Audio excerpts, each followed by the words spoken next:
telling you right now, I'm so passionate about this next team. Begging you to get into it. Matt, please tell us about the Packers. All right, guys, let's talk about the Green Bay Packers, the final team. If you're watching this on YouTube as a standalone video, thank you for. You could go watch all the other videos. You could go watch every team.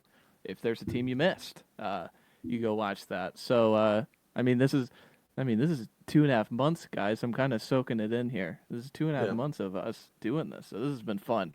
But let's get on with the Packers. Enough with this sappy stuff. They were 11-6 last year. They were third in the division. They lost in the wild card to Philadelphia. They were eighth in offensive EPA per play, .081. They were seventh in pass block win rate. They were 23rd in run block win rate. They were fourth in defensive EPA per play. I don't want to say stunned by that, but their second half was really, really good on the defensive end. Negative .066. Their pass rush win rate was 26th, and their run stop win rate was 33% at 6th. Jordan Love last year, top 10 in EPA per play again, .192. He was ninth, and then a 49.1 success rate at 15th in the league of guys with 300 or more passing snaps. And also, I just wanted to mention, so he had that injury in week one where it was like, oh my God, did he just tear his ACL on this Brazil field? No, he was fine. But then he had that weird Vikings game. So week 5 on, after the week 4 Minnesota game, he was 6th in EPA per play and 12th in success rate. So I just wanted to kind of lob that in there. Like, this was a much better quarterback than he led on the first 2 weeks. I think he was really, still banged up at that time. But I digress. Into the offseason, their major keeps. Zach Tom, very recently, 4 years, $88 million extension. He's under contract till 2030. Isaiah McDuffie, an off-ball linebacker, came back for 2 years, $8 million. And then shout out to a phenom, Bo Melton, 1 year for the veteran minimum. He's going to be playing both ways, by the way. So get ready to learn Bo Melton's name. And then we get into free agency. They made 2 swings, and that was it. They swung on Aaron Banks, a guard from the Niners, 4 years, $77 million, and Nate Hobbs with the Raiders, 4 years, $48 million. I also want to mention these guys specifically. Nate Hobbs only has $16 million guaranteed. Aaron Banks has a little bit more, per his, overall 77. I think it was, 36. But both of these guys, Nate Hobbs specifically, after 1 year could be cut, and they don't have that much dead money spread out. Aaron Banks, he's likely going to be on the roster for this year and next year. But it was very fascinating the way these, it comes out to be $19 million annually for Aaron Banks is crazy. It's kind of a 2-year contract, and it's kind of the window they're on. And once that, Jordan Love contract really, really kicks in, that's when they can kind of cut him. Just wanted to throw that in there. And then also free agency, shout out Isaiah Simmons. Their draft, pretty awesome. Green and Golden in the first round. Matthew Golden out of Texas, Hook'em Horns. Anthony Belton out of NC State. Look at that. Shout out the Packers. Bo Melton, Isaiah Simmons, and then those 2 guys. And then Savion Williams, who's kind of he's listed as a receiver. He's not a receiver. He's kind of an everyman. I wanted him to go to one of these teams with these, guru offensive play callers like LaFleur is. So he's going to be entertaining to watch where he's just lined up this year. And then their departures. Main one was Jair Alexander, their longtime corner. TJ Slayton, interior defensive lineman. Josh Myers, their center, who is probably their worst part of their offensive line. They're going to slide Elgin Jenkins over to center. Banks is going to slide into left guard. The right side is going to be untouched, which is Sean Ryan and Zach Tom. And then left tackle's up for grabs between a 7th-round player and Rasheed Walker, who's kind of been mid there, and a first-round player 2 years ago or a year ago in Jordan Morgan. So if Jordan Morgan can't win that battle, Jordan Morgan. But yeah, and then also Eric Stokes. My season outlook question for them kind of was just a take. I just wanted to have a take with this team. Could this offense be the best in football this year? That'd be pretty cool. I think everything is lining up for this team to be pretty awesome on the offensive end. 2023 so this is since Jordan Love came in. By the way, Jordan Love only played 33 games. That was kind of one of those things whoa. He feels like he's been around forever. but since he came into the league and started games, 2023 .075 EPA per play last year, which was fifth. He was eighth in success rate, 45.1%. And then 2024, he actually got better in EPA per play, .081, but he was eighth, and the success rate was down 44.8%. Both years, they've been top 5 in explosive play rate, so that's rushes of 10 plus yards and passes of 20 plus yards. They have just depth everywhere, man. And it's mixed with the high end talent now dropping in Golden here. I don't expect anything out of Christian Watson. I think that's one where drafting Golden kind of tells you the writing on the wall with Christian Watson, who tore his ACL in that last game against Chicago. They have an offense, a very balanced offense with Josh Jacobs, who had a pretty good year, but not an amazing year last season. He could have been more explosive, but he converted touchdowns was the main thing. They have an offensive guru in Matt LaFleur. And I also think the quarterback could still get better. I still think there is a level he could go up because, like I said, he's only played 33 games. So see if that happens. And you think about the top 3 offenses, Baltimore, who is their Lamar and friends, the Bills, who are kind of Josh Allen and friends, and then the Lions, who are Jared Goff, who's a pretty good but limited quarterback, and everybody else around him kind of brings him up. Doesn't that remind you of what the Packers could be? So, yeah, I think this is something I kind of want to just throw this one out there. Kind of tells you where I think they're going to go this year. I don't like them. That is lofty expectations for a team that does not have a solidified wide receiver 1, but I like where your head's at. They took a guy in the first round, and Jaden Reed is awesome, dude. Hey, not to mention, Jaden Reed is awesome, but what did we say even when scouting Matthew Golden? That he probably isn't a wide receiver 1, but a very good complementary wide receiver 2. It just comes back, my concern is them not having that, elite alpha dog wide receiver 1. But who knows? Who that reminds me of? Matthew Golden could turn Baltimore into Buffalo. Yeah, well, and that's what I'm saying. So I mean, it could happen, but you mean two teams with MVP candidates on their team? That's insane, dude. That's crazy. What could they be that? No, it's Jordan Love. Are we serious? Come on, dude. Okay, no, you're not get I think you get blinded by the Jordan Love hate and by the green and gold too much. First off, but my main concern with Matthew Golden is the number. Get this man a different jersey, please. There's no way he's going to succeed in a number like that. Rashid Shaheed is good, dude. All right, settle down. All right. Let's dive into it.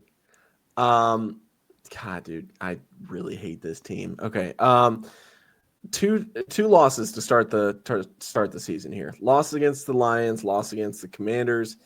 They will beat the Browns, they will beat the Cowboys, and then into the bye week they'll be 2-2, and then they will beat the Bengals to round out that first row here. 5-0 next. Oh. Wow. I have them beating the Lions, losing to the Commanders, beating both the Browns and the Cowboys. So I have them 4-1 headed into the bye.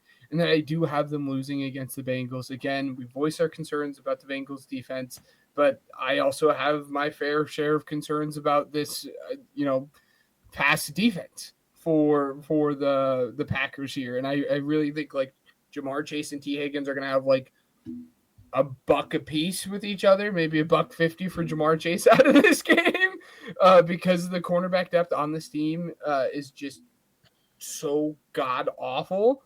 But yeah, I have them 3-2 in the first 6. Speak of that pass D, hey Packers fans, can we finally agree that Jair Alexander's a bum? Can we just come together on that? Stop it. He was good. He just wasn't. He couldn't stay healthy. Stop. He's a moron, and I hate him. Okay, Cardinals. Packers will win that game. Then Aaron will beat the Packers here. Then they'll beat the Panthers. Eagles will beat the Packers. Let's see. Where am I at? They will beat the Giants, lose to the Vikings. Yeah, I have them losing to the Cardinals here. I have them beating then the Pittsburgh Steelers, the fighting Aaron Rodgers on Sunday Night Football, and the Panthers. And then they're going to lose these next three. They're going to lose on Monday Night Football to the Eagles, lose to the Giants, and then lose at home to the Vikings going into Thanksgiving. Week 11 hate watch is going to be awesome, dude. I can't can't stress that enough, dude. Who do the Bears play week 11? I'm about to not watch that game. Are you serious? I have them winning every single game in this stretch outside of the Eagles. So they're going to win against the Cardinals, Steelers, Panthers, pick up that loss to the Eagles, and then beat the Giants and Vikings here. And then to round off my schedule prediction, my last one of 2025, I have them losing to the Lions, beating the Bears, and then losing out, baby. Come on. They're going to lose to the Broncos, lose to the Bears, lose to the Ravens, and lose to the Vikings, because screw you. That's why. 7-10, Packers. How's the bottom of the division feel? Oh, wait, let me tell you. Not good. Not good. Yeah, it doesn't feel good at all. Matt, how you I would just like to reiterate this really quickly.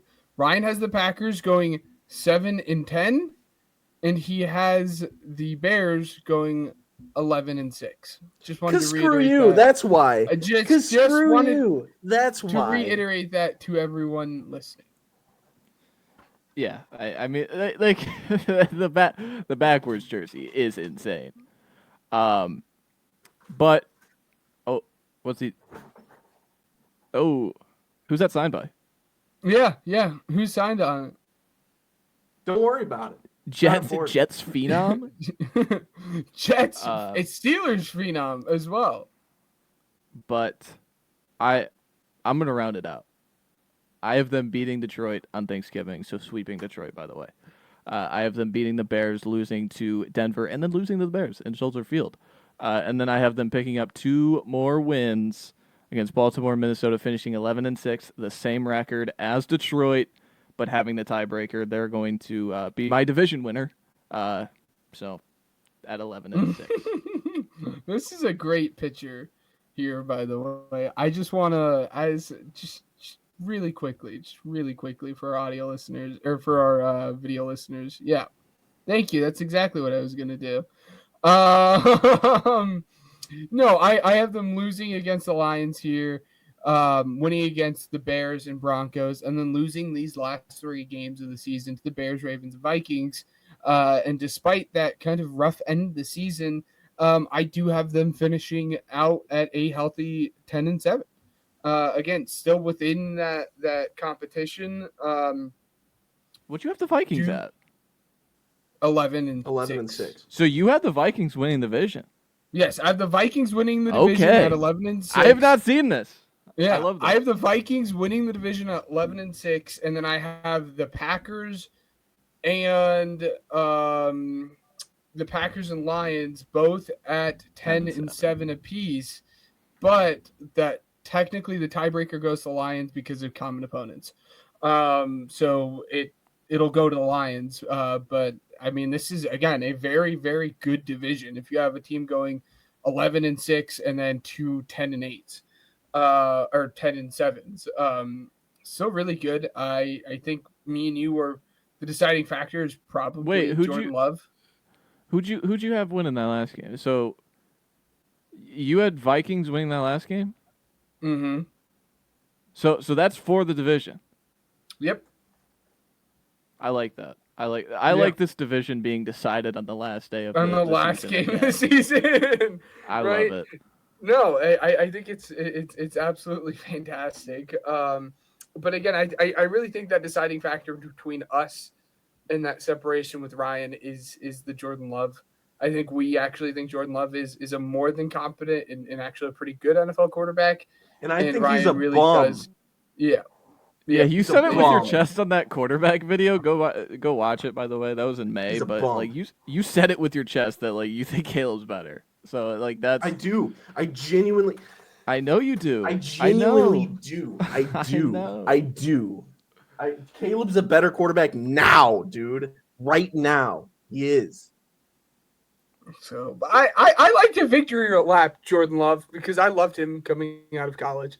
I really do. I thought it was funny. Did I you That was a did you funny think day. the waiting 3 years would pay off for Jordan Love? I was worried about that. like that was I was pretty heartbroken when that was the team he went to. But like I loved him coming out of Utah State. Like I was pumped for it, and Matt can vouch. I really loved this kid coming out of Utah State.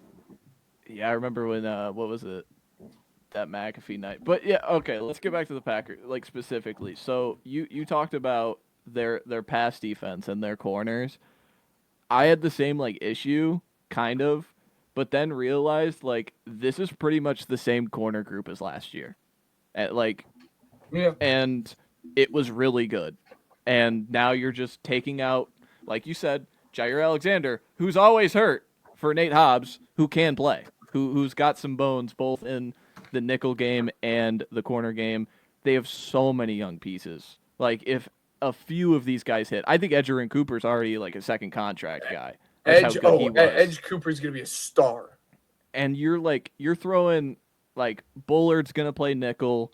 Evan Williams has been a fun safety for them, and then who was the Oladapo, who's another like depth safety. I remember scouting him out of Oregon State. I liked him, but it's so young on the back end that I'm like, you know what? It was pretty good last year. They're only gonna get better, and so like I think I'm. Yeah, you go. Is that not what? But have we not like prior and previously on the podcast had talked about like cornerback play is one of the most fickle things in all of football? Oh yeah, and that goes both ways. That could absolutely go both ways. I mean, they could have stars that came out of nowhere, but vice versa with that. I'm banking on just everybody tough. in the defense being a little bit like they were still fourth, and like it was the worst pressure season for Rashawn Gary in years. So like again, I'm drinking the Kool-Aid on this football team specifically. Like I think 11 is my low end. I probably was like, you know what? I don't want to have them win the most games in the conference because I'm not ready to stand on that table. That's too scary. That's too high up. But overall, like I'm willing to put this team in the top of the division in a good division and say like, yeah, I think this offense is gonna be pretty damn good because it already has an ascension of being pretty damn good already, and it got even better. So I'm excited for this. Goes back to the value of having a good elite play caller. It really does. But sorry. What's crazy is that they were a tipped field goal away from being 0-6 in the division last year, and people are still hyping up this team as if they're something special. Y'all about to get a wake-up call, man. They had gotten.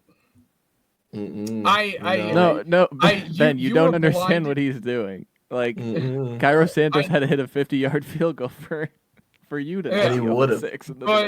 But yeah, exactly. Hey, shut your dirty mouth. We won the Super Bowl, basically. It comes back to Clip that one. It comes back to that's insane. You being a I needed Chicago that so fan. bad. You did. I'm listening, Ben. I'm so sorry. Chicago fan and really leaning on the Chicago fan side for both of it, for both your Bears, and then also just absolutely hating anything that the green and gold does. Dude, legitimately anything in Milwaukee. Blind tribalistic fandom. What's better? It really sucks because Wisconsin's a beautiful state until you get to Green Bay. Anyways. Till you get to Green Bay, it's like 5 miles. What is there? Green Bay. It's so gross, dude. Look at these colors, man. They're disgusting. Well, until that's the thing. I don't know until you're Oregon, and then it works. But and I don't know when they're going to be wearing those jerseys. But when they wear those throwback jerseys, they will lose that game. Yep. I don't care. I know, Ben. Oh my god. They could be against the Browns. They're going to lose that game whenever they put on those ugly jerseys, man. Awful. They're wearing them at home against the Eagles. Oh, there you go. Even better. That was completely fake. I made that up. So I don't know. Well, there you go. I lied for clout. Anything? Is there anything else with the Packers really quickly? Because there's like some kind of news that I do want to talk. No, about. I again. Wait, I'm high on the Packers. We'll see how they do. But yeah, if you're watching this on YouTube, go watch the Bears one of Ryan. So that one was fun. So just Hey. keep that in mind. Yeah, thanks for watching on YouTube for the Packers video. And